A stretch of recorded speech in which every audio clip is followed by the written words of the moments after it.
Buenas noches. El líder de la OLP, Yasser Arafat, ha iniciado esta tarde una visita al Parlamento Europeo. Visita rodeada de polémica tanto por la oposición de algunos grupos parlamentarios como por las manifestaciones de judíos que protestaban por su presencia en el Foro Europeo. Yasser Arafat ha aceptado en Estrasburgo una solución al problema de Oriente Próximo basada en la aceptación plena de todas las resoluciones de la ONU. Y eso conlleva el reconocimiento implícito del Estado de Israel y el derecho de una tierra para el pueblo palestino. Nos ocuparemos de esta noticia a lo largo de Telediario, un telediario del que destacamos ahora otras informaciones. La Administración y el sindicato CESIF han llegado a un acuerdo sobre el aumento de los salarios de los funcionarios, acuerdo que UGT, Comisiones Obreras y la STV han rechazado. Los bancos españoles han obtenido 220.000 millones de pesetas de beneficio durante el primer semestre del año, un 45% de aumento respecto al mismo periodo del año anterior. La multinacional Ford instalará en Cádiz una nueva factoría que generará más de 700 puestos directos de trabajo. En la segunda etapa de su viaje por África, el Papa ha visitado Botsuana, país que se caracteriza por su paz social y su libertad política. Los funcionarios cobrarán en 1989 al menos un 4% más de lo que estaban percibiendo este año. Así lo establece el acuerdo al que han llegado esta noche la Administración y la Confederación de Sindicatos Independientes de Funcionarios. Las otras centrales presentes en la mesa de negociación, UGT, Comisiones Obreras y la STV, han rechazado el acuerdo. Además del 4% de subida que percibirán los 700.000 empleados públicos a los que afecta la negociación, el Gobierno incluirá en los presupuestos generales del año que viene otros 20.000 millones a repartir entre los funcionarios. Administración y CESIF tienen ahora que negociar de qué forma se van a repartir esos 20.000 millones. CESIF ha adelantado ya que los más beneficiados serán aquellos colectivos de funcionarios que tienen menor poder adquisitivo. Junto a estas mejoras salariales establecidas en el acuerdo, la Confederación de Sindicatos Independientes de Funcionarios asegura que ha conseguido el compromiso de la Administración de destinar a mejoras sociales otros 10.000 millones. En total son, por los tres conceptos, unos 80.000 millones de pesetas que suponen una subida del 6,38% de la masa salarial de los empleados públicos. UGT y Comisiones Obreras rechazan el acuerdo fundamentalmente porque la subida general del 4% no garantiza el poder adquisitivo, sobre todo en unos momentos en que los precios están subiendo más de lo previsto. Además, estas centrales seguirán de cerca la forma en que se distribuye el fondo de 20.000 millones porque sospechan que se puedan beneficiar del reparto altos cargos de la Administración. La otra central presente en la mesa de negociación, la STV, ha valorado también el acuerdo de forma negativa porque no recoge sus peticiones. La banca española está teniendo este año el mejor ejercicio de su historia, con unos beneficios de 220.000 millones de pesetas en el primer semestre, lo que supone un 45% de aumento. Para el resto del año, algunos expertos consideran que seguirán los buenos resultados, aunque la patronal bancaria cree que no se puede mantener este ritmo de beneficios hasta el mes de diciembre. En el primer semestre de este año, la banca española ha tenido unos beneficios de 220.000 millones de pesetas, lo que supone un aumento del 45,5% sobre la primera mitad del año pasado. Los excelentes resultados de la banca en este ejercicio, el mejor de su historia, se han debido sobre todo a la mejora de su margen. En general, los bancos han sacado más beneficio al dinero que han prestado a empresas y particulares, mientras pagaban algo menos a los ahorradores por su dinero, y han tenido que hacer también menos dotaciones.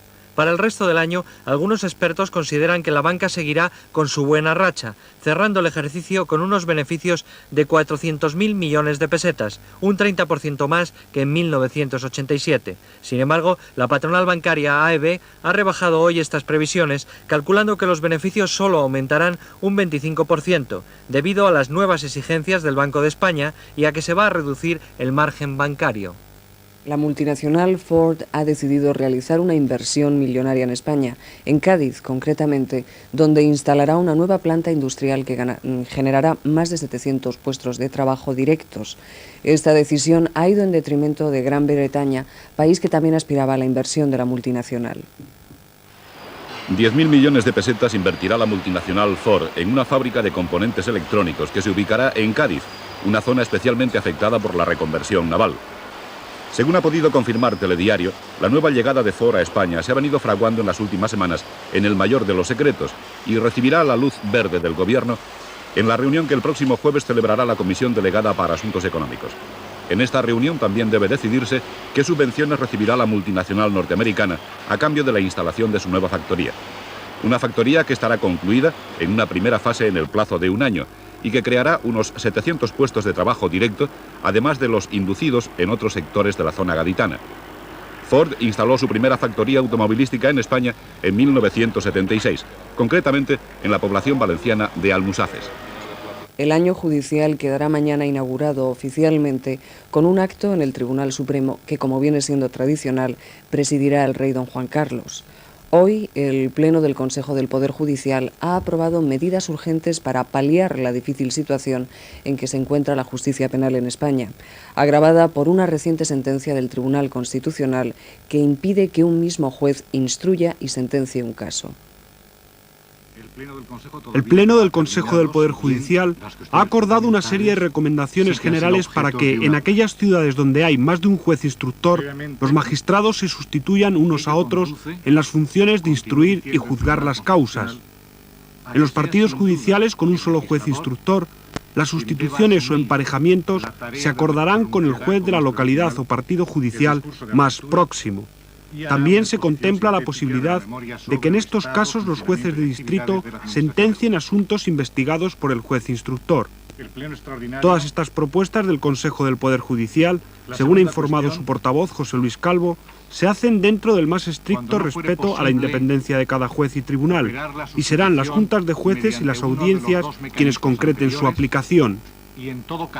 El portavoz del Consejo ha subrayado el carácter provisional de estas medidas y ha insistido en que deben ser el Gobierno y las Cortes quienes pongan en marcha una reforma de la actual legislación penal, aunque ha reconocido que el Consejo del Poder Judicial no tiene ninguna propuesta concreta sobre cómo debe ser dicha reforma.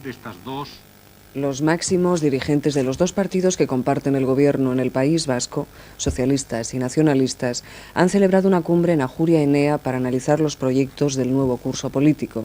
La reunión, de casi 4 horas, se ha desarrollado en un clima distendido y de consenso y se ha marcado como objetivo prioritario el impulso de la actividad socioeconómica del País Vasco. En un clima distendido y exento de crispaciones o enfrentamientos, los máximos dirigentes de PNV y PSE han hablado durante casi 4 horas de cómo preparar a Euskadi ante el reto que 1992 supone para nuestro país. La situación de la economía vasca ha centrado, pues, esta cuarta cumbre entre los dos socios del gobierno de coalición, que ha contado con la presencia de Txiki Benegas y Ramón Jáuregui por parte socialista y de Xabier Arzallus y el anfitrión, el lehendakari José Antonio Ardanza, por la nacionalista. Al término del encuentro, ambas partes han coincidido en reafirmar el buen momento a actuar por el que pasan las relaciones entre los dos partidos. Puedo destacar especialmente que entre los dos partidos existe una coincidencia plena por acentuar la actividad socioeconómica del gobierno, protagonizar el futuro económico de este país, aprovechando el buen momento que vive en este momento y en el marco de la estabilidad política que el gobierno de coalición ha proporcionado al País Vasco desde hace 2 años. Lo que tratamos desde el momento en que estamos ambos partidos, tanto en diputaciones, salvo en Guipúzcoa, y en este gobierno, y ellos están en el gobierno de Madrid, en cómo articular un plan para conseguir esos fines, para colocar a la comunidad autónoma en esa línea de futuro y que también la Administración Central cumpla sus obligaciones de inversión y de infraestructura que tiene. El líder de la OLP, como señalábamos en el arranque de Telediario, ha iniciado una visita que durará 2 días al Parlamento Europeo. Es la primera vez que Yasser Arafat efectúa una visita oficial al máximo órgano legislativo de la Comunidad Europea. La paz no es para mañana, pero hoy la veo mucho más cerca. Esta frase del diputado socialista francés Henri Savi, que pasa por ser uno de los defensores de los intereses judíos en Francia, puede servir de muestra del sentimiento que ha dejado el líder Yasser Arafat en los parlamentarios que han seguido su intervención de más de 2 horas de duración aquí en Estrasburgo. El resultado final de la visita de Yasser Arafat al Parlamento Europeo es muy difícil de valorar. Los aspectos fundamentales han quedado sin resolver. Arafat no ha aclarado si creará un gobierno en el exilio o no. El líder de la OLP se ha manifestado incapaz por sí solo de retirar de la Carta Nacional o Ley Fundamental Palestina el punto donde se rechaza el derecho de Israel a existir como nación.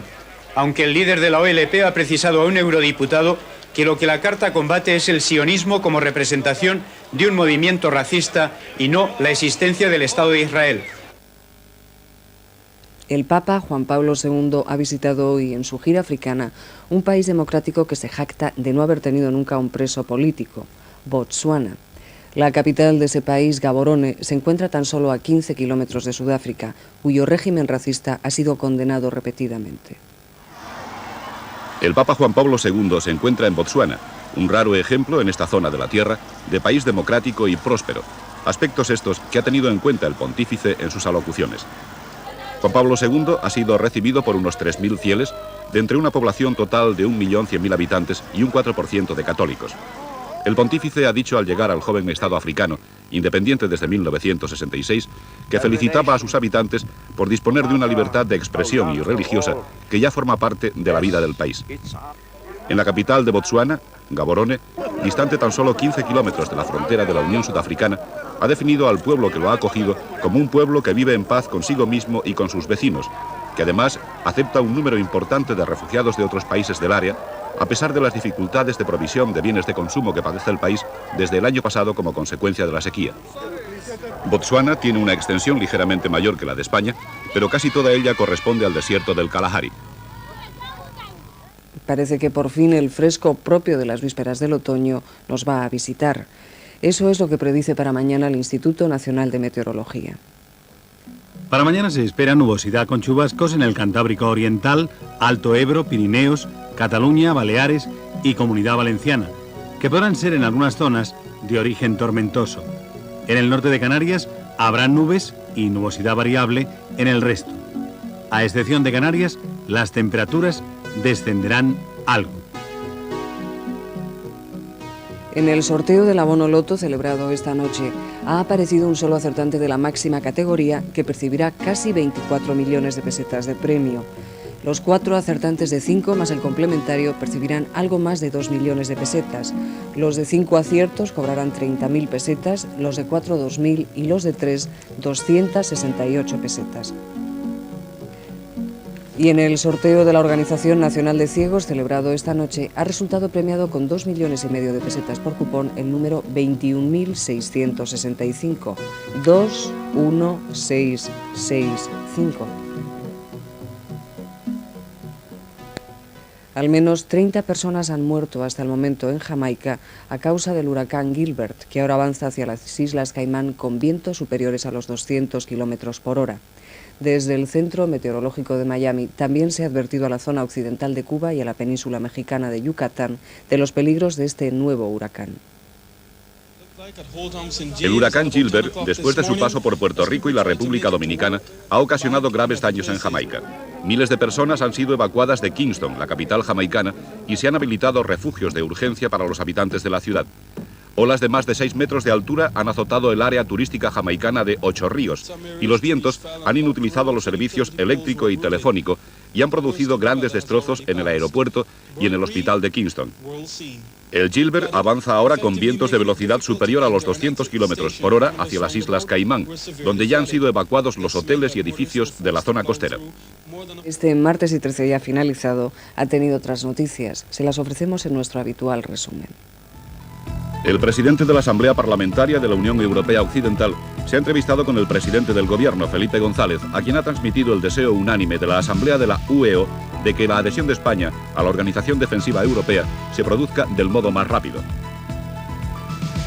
Mientras la ejecutiva del Partido Socialista considera que existen márgenes para lograr un acuerdo entre el Gobierno y los agentes sociales en torno a la concertación social, la Unión General de Trabajadores asegura que la voluntad de negociación del Ejecutivo hay que ponerla en entredicho. La policía ha identificado a Manuel Uriona Barrenechea, alias Manu, Juan Carlos Arruti, Paterra, y a Juan Ollarvide Aramburu, Chiribita, como los 3 terroristas etarras pertenecientes al Comando Legal Araba, que el pasado sábado asesinaron a 2 miembros del Cuerpo Nacional de Policía en la localidad vizcaína de Izurza.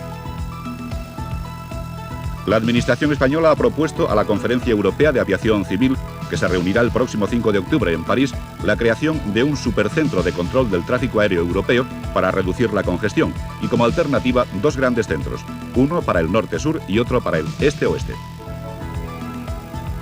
Ha comenzado en Basilea la reunión de los gobernadores de los bancos centrales europeos, a la que asisten por parte española el gobernador del Banco de España, Mariano Rubio, y el presidente del Banco Exterior, Miguel Boyer.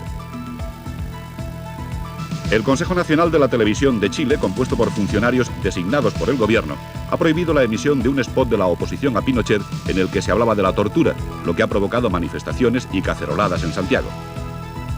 El ciudadano alemán Rudolf Korde, liberado anoche tras permanecer 20 meses en poder de extremistas islámicos, ha llegado a Damasco, mientras en la capital federal se ha dicho que en la puesta en libertad ha intervenido Irán para agradecer a Alemania Occidental el no haberse alineado con Irak en la guerra del Golfo.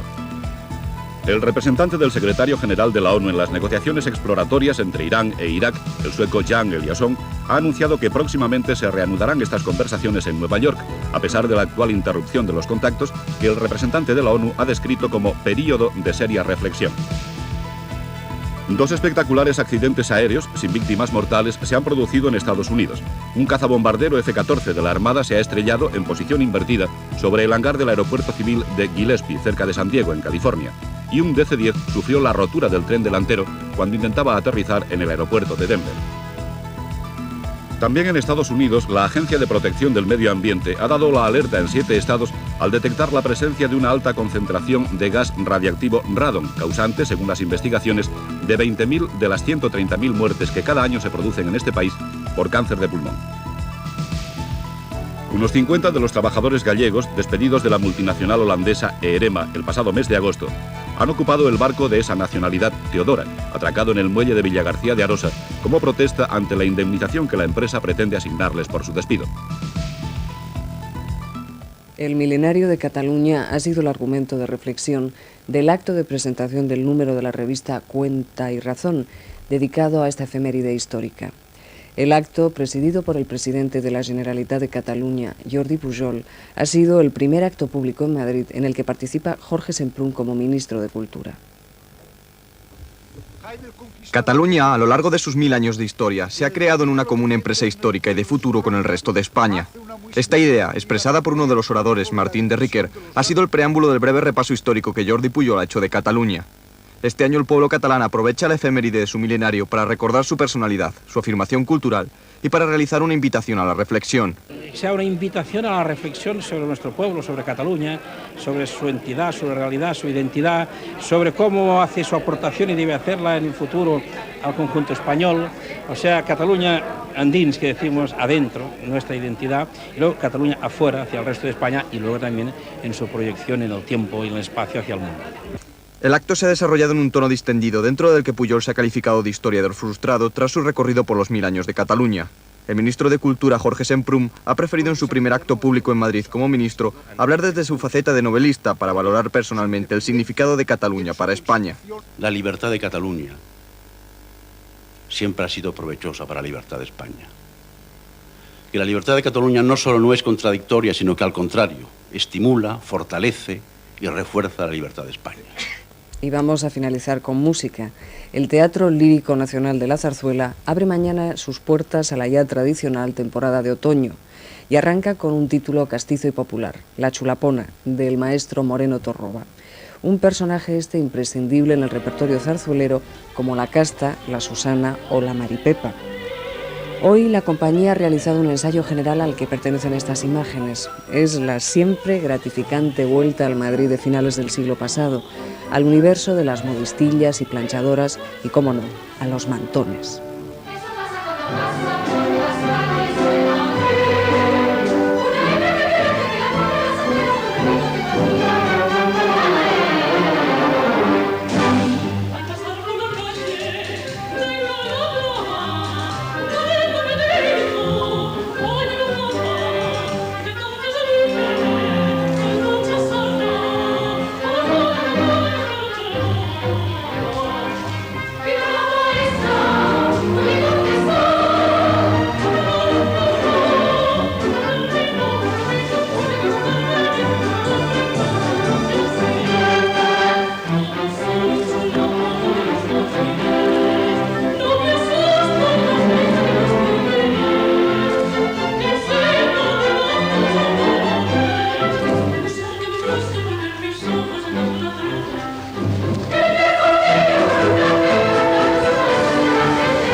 La zarzuela, nuestro género siempre olvidado y preterido. Con él hemos puesto punto final a esta tercera edición de Telediario. Volveremos mañana. Ahora les dejamos en compañía de Teledeporte y Vicente Valles. Hasta mañana.